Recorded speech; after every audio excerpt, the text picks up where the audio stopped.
안녕하세요. 책 읽어주는 기다림 목사 정원영입니다. 오늘은 윤대영님의 칼과 입술에서 일부를 옮겨보며 함께 생각해 보려고 합니다. 그러면 먼저 책을 읽어보도록 하겠습니다.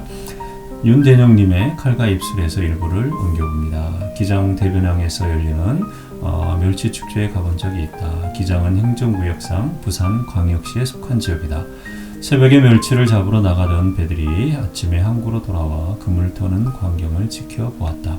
어부들의 힘찬 노랫소리와 함께 어부들이 부르는 그 노래는 조용필의 돌아와요 부산항이나 기타 유행가가 아니었다.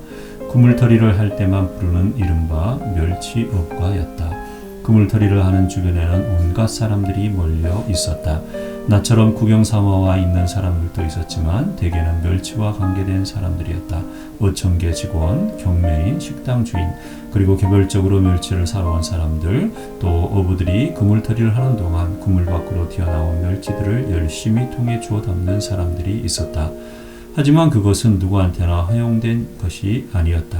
옆에서 있던 사람들에게 슬쩍 물어보니 그들은 가난한 토박이 시장 장사꾼들이란다.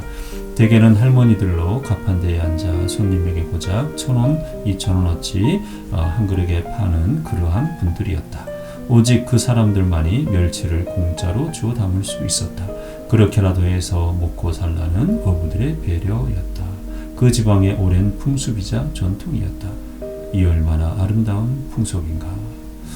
여러분 어떠세요? 멸치를 잡는 어부들이 그물에서 떨어지는 멸치들을 주울 수 있도록, 그런데 그 지역에 참 어렵고 힘든 가난한 이웃들에게만 또 배려되어져 있던 것, 이것이 하나의 풍습이 되었습니다. 어려운 이들에게 먹고 살라고 하는 그런 방법을 주는, 어쩌면 서로 나누는 아름다운 삶의 모습, 우리 전통적인 우리 안에 있었던 그런 생각이 아닌가 하는 생각을 해보게 됩니다. 그러면 이 글 속에서, 저는 이 글 속에서 바로 우리 그리스도인들의 삶을 비추어 보았습니다. 이 짧은 글을 읽으며 마음이 한없이 따뜻해짐을 느낍니다. 눈물까지 날 뻔했습니다. 이 얼마나 아름다운 모습입니까? 어렵고 힘든 이들이 이렇게라도 해서 먹고 살라고 배려하고 돕는 모습, 사실 우리네 삶 속에서 이런 모습이 예전에는 참 많았습니다. 어려운 사람들을 은근히 배려하고 모르는 척 돕는 일이 많았습니다. 그런데 어느 날부터 이런 모습이 사라져갔습니다. 조그마한 이익도 자기 것으로 챙기려 하고, 그래서 양보도 돌봄도 없어진 세상이 점점 되어가고 있습니다. 그리고 성경의 말씀이 생각났습니다. 너희가 너희의 땅에서 곡식을 거둘 때에 너희 밭 모퉁이까지 다 거두지 말고 내 떨어진 이삭도 줍지 말며 내 포도원의 열매를 다 따지 말며 내 포도원에 떨어진 열매도 줍지 말고 가난한 사람들과 거류민과 거류민을 이하여 버려두라. 나는 너희의 하나님 여호와니라. 하나님께서는 우리에게 삶의 터전을 주시며 그 터전에서 부지런히 열심히 살아가기를 원하십니다. 그런데 소출의 때 밭에 모퉁이를 일부러 남겨두라고 하셨습니다.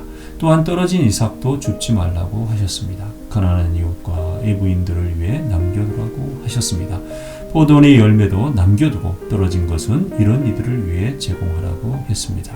너무나 귀한 말씀이 아닌가요? 이런 하나님의 말씀을 지키고 순종하며 살아간다면 세상이 지금과 같이 이렇게 각박하게 되지는 않았을 것인데 말입니다. 또한 매 3년 끝에 그해 소산의 10분의 1을 다 내어 내 성읍에 저축하여 너희 중에 분깃이나 기업이 없는 내인과 내 송 중에 우거하는 객과 및 고아와 가부들로 와서 먹어 배부르게 하라. 그리하면 내 하나님 여호와께서 너의 손으로 하는 범사에 내게 복을 주시리라. 신명기 14장 28절에서 29절 말씀입니다. 매 3년 끝에 그의 소산의 10분의 1을 내어서 내인들과 곡과 객과 고아와 가부들로 먹어 배부르게 하라고 하셨습니다. 저는 이 말씀을 어려서 읽다가 훗날 담임 목회를 할 때 이 말씀을 꼭 실천해 보고 싶어 한 적이 있습니다. 이 얼마나 귀한 말씀이고 소중한 말씀인가 싶었습니다. 이렇게 할 수 있다면 말씀대로 하나님께서 범사에 복 주실 것이라는 생각을 하게 되었습니다. 물론 복을 받기 위해서가 아니라 하나님께서 이렇게 하라 했으니 한번 해보고 싶었습니다. 매 3년마다 교회 예산의 11조를 무조건 떼어 가난한 이들과 어려운 이들을 집중적으로 돕는 것을 정례화해 보고 싶었던 것입니다.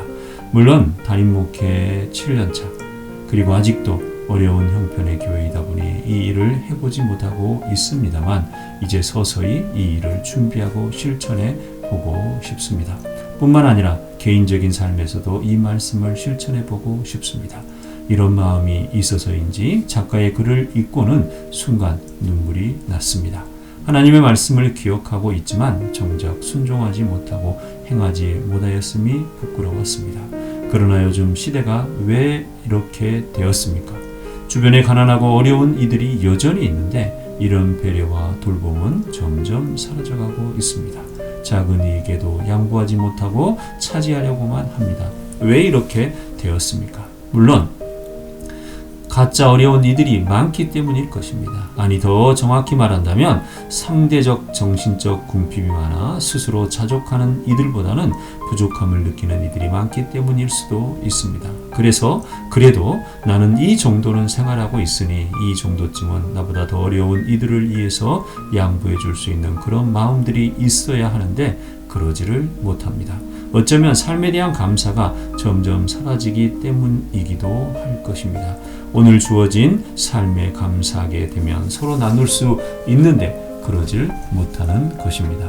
하지만 어느 것 하나 잘못된 일이라 당신들이 잘못하고 있다고만 하기보다는 그냥 우리 그리스도인들이 먼저 이렇게 했으면 좋겠다는 생각을 해보는 것입니다. 황금만는주의가 팽배하고 자본이 자본을 만들고 베품이 미덕이 아니라 소유가 미덕이 되어버린 시대이기 때문일지도 모릅니다. 하지만 우리 그리스도인이라도 이렇게 해나간다면 그나마 우리 사이에 조금은 사람 냄새가 나고 복음의 냄새가 나지 않을까 생각해 보는 것입니다. 우리가 할 수 있어야 합니다. 여러분의 밥 모퉁이를 조금 남겨놓으면 어떻겠습니까? 그것이 없어도 삶이 없어지지는 않을 것입니다. 내 것이 아니라 주께서 주신 것이라 고백할 수 있기에 우리는 11조를 구별할 수 있지 않습니까? 내 것이 아니기에 주님이 맡겨주신 것이기에 우리라도 이렇게 해보면 어떻겠습니까? 매 3년에 11조를 구별해서 사용해보는 교회가 나올 수 있다면 얼마나 귀할까요? 우리 교회도 매 3년을 준행하는 나를 위해 하나님과 교회와 사람 앞에 바르고 온전하게 서도록 노력해 보겠습니다. 개인의 소득도 매 3년에 한 번씩은 구별해 볼 수 있는 그런 날이 올 수 있기를 기대하며 기도합니다. 우리 함께 이 길을 걸어봅시다. 당장 눈앞에 어떤 변화가 없다 할지라도 그냥 우리니까 한번 그렇게 해볼 수 있었으면 좋겠습니다. 우리가 그리스도인이지 않습니까? 주께서 여러분과 함께 하십니다.